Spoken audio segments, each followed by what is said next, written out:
Hola, bon dia, alumnes de quart d'ESO. Jo sóc la Núria Domènech i sóc la coordinadora de batxillerat i us faig aquest petit vídeo per ajudar-vos una mica en la tria de matèries de batxillerat, tots aquells que esteu interessats en cursar el batxillerat. Aleshores, primer de tot, per situar-nos una mica com està estructurat el batxillerat, al batxillerat hi ha una sèrie de matèries comunes i una sèrie de matèries de modalitat. He comptat les hores de cadascuna perquè veieu el pes que tenen.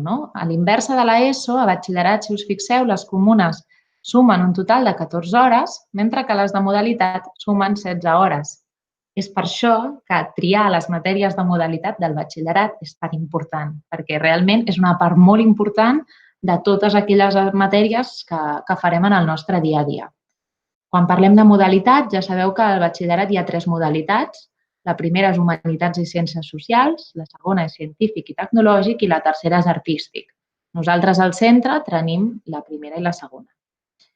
I per escollir la modalitat que voleu cursar és molt important que tingueu en compte la vostra motivació personal, que és allò que més us interessa, que més us atrau, també les vostres habilitats personals, que és allò que se us dona bé, perquè com millor se us doni també més bons resultats obtindreu i més motivats estareu en veure'ls, i també allò que us interessa de fer en el futur, tant acadèmicament com laboralment.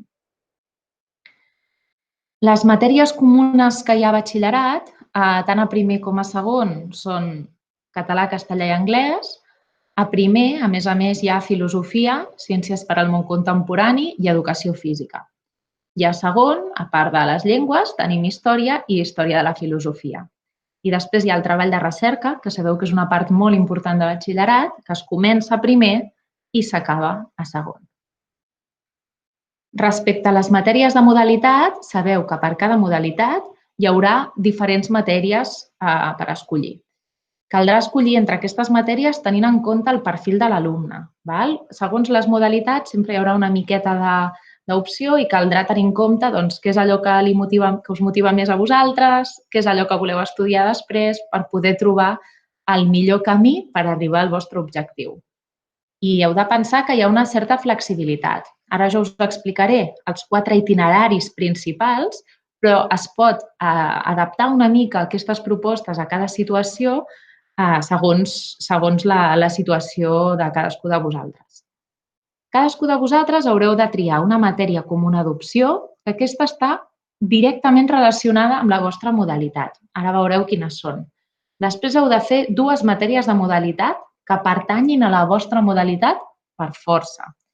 I l'última matèria que escolliu, podeu triar una altra matèria de modalitat, de la vostra modalitat, però també podeu triar una matèria d'una altra modalitat o una matèria específica, o un conjunt de matèries específiques. Ara ho veureu amb el quadre, però és important que tingueu aquest esquema al cap. I un consell que us donem des de l'institut és que es recomana escollir un itinerari que sigui adequat als vostres interessos, per tant, que sigui personalitzat, però és molt important que sigui coherent amb els vostres objectius, perquè com més coherent sigui, més útil serà per vosaltres i pel vostre futur. Us ensenyo aquest quadre, que també us l'hem enviat amb un PDF, per tant, us el podeu mirar amb calma, on hi ha la distribució de totes les matèries de modalitat. Fixeu-vos. Fixeu-vos que hi ha 2 grans columnes, una és la modalitat d'Humanitats i Ciències Socials i l'altra és la modalitat de Ciències i Tecnologia. Fixeu-vos que per cada gran columna nosaltres proposem els 4 itineraris principals. Això no vol dir que no es puguin combinar matèries, vol dir que és per simplificar una mica la tria que heu de fer vosaltres. Després fixeu-vos aquí que teniu 4 blocs. Aquests 4 blocs estan aquí definits perquè són els blocs que tenen a veure amb la distribució horària. És a dir, a la pràctica vosaltres heu de triar una matèria de cada bloc. I un cop sabeu aquesta estructura, passo a explicar-vos les recomanacions de matèries per cadascun dels itineraris. Si vosaltres teniu interès en fer la modalitat d'Humanitats i Ciències Socials, però amb un enfocament més humanístic, doncs totes les persones que tingueu interès en estudiar filologies, estudis clàssics, filosofia, tots aquests estudis, el que hauríeu de tenir en compte és l'itinerari humanístic. Per tant, triaríeu del primer bloc llatí, que és la comuna d'opció, grec, història del món contemporani, i en el quart bloc és on hauríeu de decidir una mica més. Podríeu triar literatura catalana, que és una matèria de modalitat i, per tant, té 4 hores, o bé podríeu triar matèries específiques. Si trieu matèries específiques, heu de tenir en compte que en total han de sumar 4 hores. Per tant, podeu triar francès, que directament ja té 4 hores. És important que trieu francès només si heu fet francès fins a quart d'ESO, o també podeu triar una combinació de matèries. Podeu triar, per exemple, anàlisi musical més psicologia, que les dues són de 2 hores, o l'altra opció, si voleu cursar religió, hauríeu de cursar religió amb anàlisi musical. D'acord? Itinerari de ciències socials. En aquest cas, la matèria comuna d'opció que triaríeu si teniu interès en aquest itinerari, que està sobretot enfocat per persones que vulguin estudiar matèries estudis de l'àmbit social, des d'economia, empresa, tot aquest àmbit, hauríeu de fer com a comuna d'opció matemàtiques aplicades a les ciències socials. Després, en el bloc 2, economia de l'empresa, en el bloc 3, història del món contemporani, i en el bloc 4, una altra vegada podeu triar. Podeu triar economia, sobretot aquells que tingueu un enfocament molt cap a l'economia, és la matèria que us pot interessar, però també hi ha altres opcions, com són les matèries específiques, com he explicat abans. A l'hora de decidir entre si feu una altra matèria de modalitat o feu una combinació d'específiques, penseu en els vostres interessos, penseu cap a on voleu anar i què us pot ser més útil. I a part de què us agrada més, evidentment, però és important que tingueu clar una miqueta quin és el perfil que voleu fer. Tots els que trieu a primer de batxillerat francès, us trobareu que francès és una matèria que només s'oferta a primer. Per tant, a segon de batxillerat haureu d'agafar una matèria com geografia o com literatura castellana que també estan en el bloc 4. Són matèries que no tenen continuïtat i, per tant, no hi ha problema. Pots fer a primer de batxillerat francès i a segon literatura castellana o geografia. Respecte als que vulgueu fer un itinerari científic de ciències, ja canviem de modalitat, ja estem en aquest bloc. La comuna d'opció d'aquesta modalitat és matemàtiques per tothom, tant els que fan ciències com els que fan tecnologia, tothom fa matemàtiques. Si el vostre itinerari és més aviat científic, haureu d'agafar la biologia i la química. I després haureu de triar entre ciències de la Terra i el medi ambient i física. Segons els vostres estudis de futur, els vostres interessos, allò que més us agradi, doncs haureu de triar una de les dues matèries.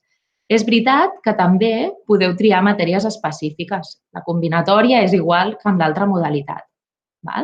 Tingueu present que si trieu matèries específiques des de la modalitat de ciències, quan us trobeu a segon de batxillerat, sí que si us hi fixeu, veieu que hi ha aquest 1, Ciències de la Terra i el Medi Ambient 1 i Física 1.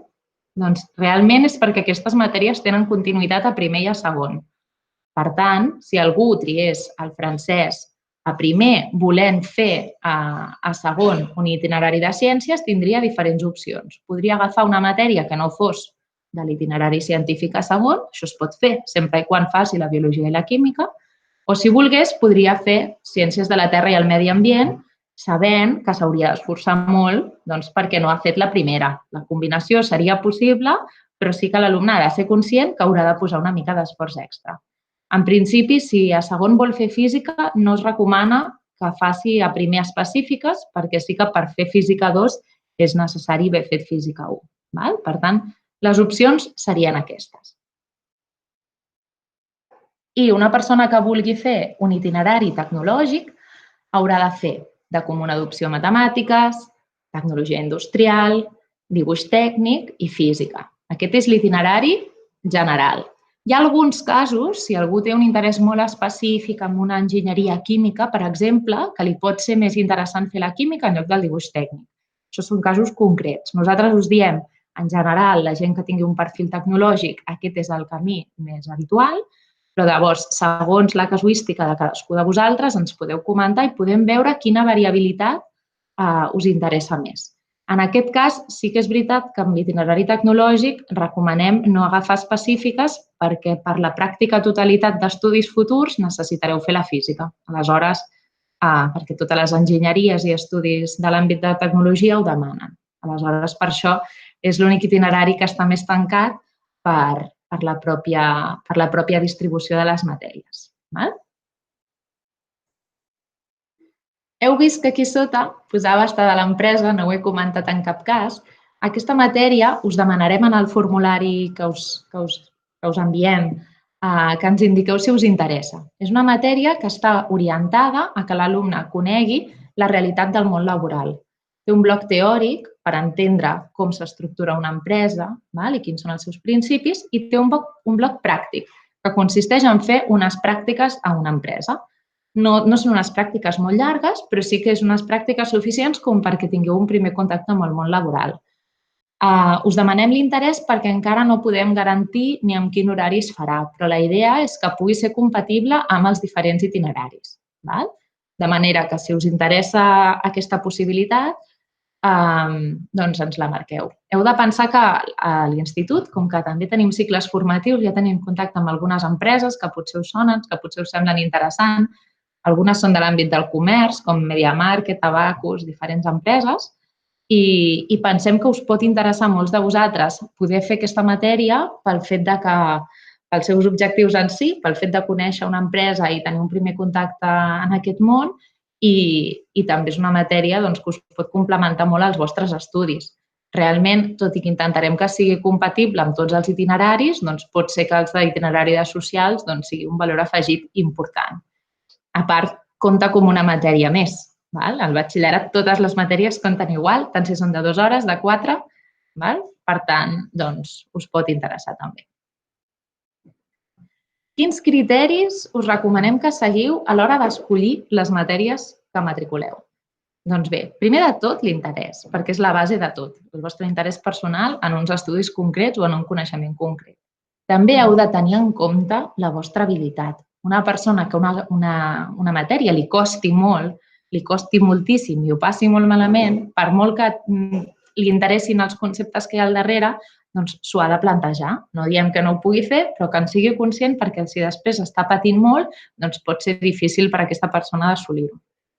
També que tingueu en compte la importància que té a cadascuna de les matèries pels vostres estudis del futur. Sabem que dir-vos això ara és molt difícil perquè esteu ja decidint què voleu fer l'any que ve i us estem tornant a dir que penseu què voleu fer més endavant. Però estaria bé que ho penseu. Com a mínim en quin àmbit. Si tu saps que a tu t'interessa l'àmbit de l'empresa, doncs pots buscar informació a les webs de les universitats que fan estudis relacionats amb aquest àmbit i veure quin tipus de perfil de l'alumne demanen o quines matèries ells recomanen que tu hagis cursat abans. Potser després no faràs empresa i faràs uns altres estudis, però si tu més o menys tens clar l'àmbit, les recomanacions potser seran semblants. I un altre aspecte que també us hem de dir, tot i que ara sigui una mica feixuc, és la ponderació que es fa a les proves d'accés a la universitat de les diferents matèries. Us ho explico en versió simplificada amb el que necessiteu saber en aquest moment i més endavant ja desenvoluparem. A veure, a l'estructura actual de les proves d'accés, de la selectivitat, els alumnes s'examinen de les matèries comunes i d'algunes matèries de modalitat, no de totes. Segons els estudis que vulgueu cursar, es ponderen unes matèries o unes altres. És a dir, si jo, per exemple, vull estudiar matemàtiques, encara que tingui un 10 a una matèria de modalitat de grec, doncs la meva mitjana no es farà més alta per anar a matemàtiques. Per anar a matemàtiques tindran en compte les matèries que ells han determinat que són puntuables, que són ponderables. I com podem saber això? Quines matèries es ponderen per cada estudi? Doncs perquè hi ha una fantàstica llista, una fantàstica taula que té aquesta pinta que us ensenyo, en què per cada estudi, fixeu-vos, per cada grau a cada universitat es diu quines matèries es ponderen amb la màxima puntuació, que són les que estan de groc. Fixeu-vos, us ensenyo aquest exemple perquè veieu que la cosa és molt variada, però que no està de més que ho mireu. Si tu vols estudiar psicologia, fixeu-vos quines matèries ponderen. Pondera biologia, pondera matemàtiques i pondera matemàtiques aplicades a les ciències socials.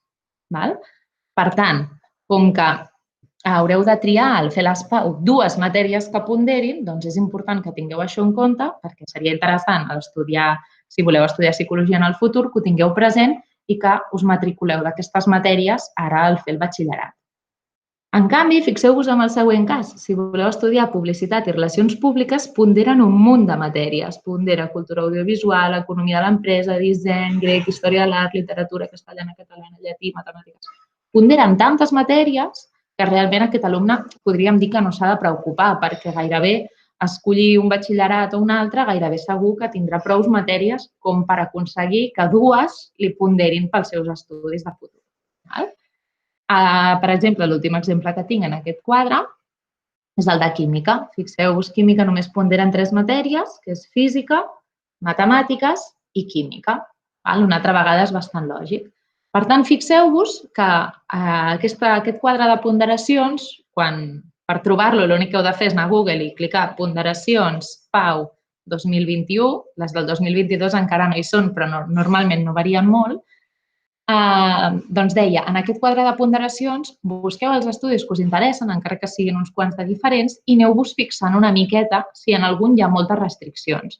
Si trobeu que voleu fer estudis on ponderen moltíssimes matèries, doncs ja està, matriculeu les que més us interessin i ja està. Però sí que és veritat que si voleu fer uns estudis molt específics on, fixeu-vos, per exemple, en psicologia resulta que només ponderen 3 matèries, doncs estaria bé que ho tingueu present i que, com a mínim, d'aquestes 3 en curseu 2 durant el batxillerat, per poder aconseguir presentar-se a l'ESPAU amb opcions a tenir la màxima nota.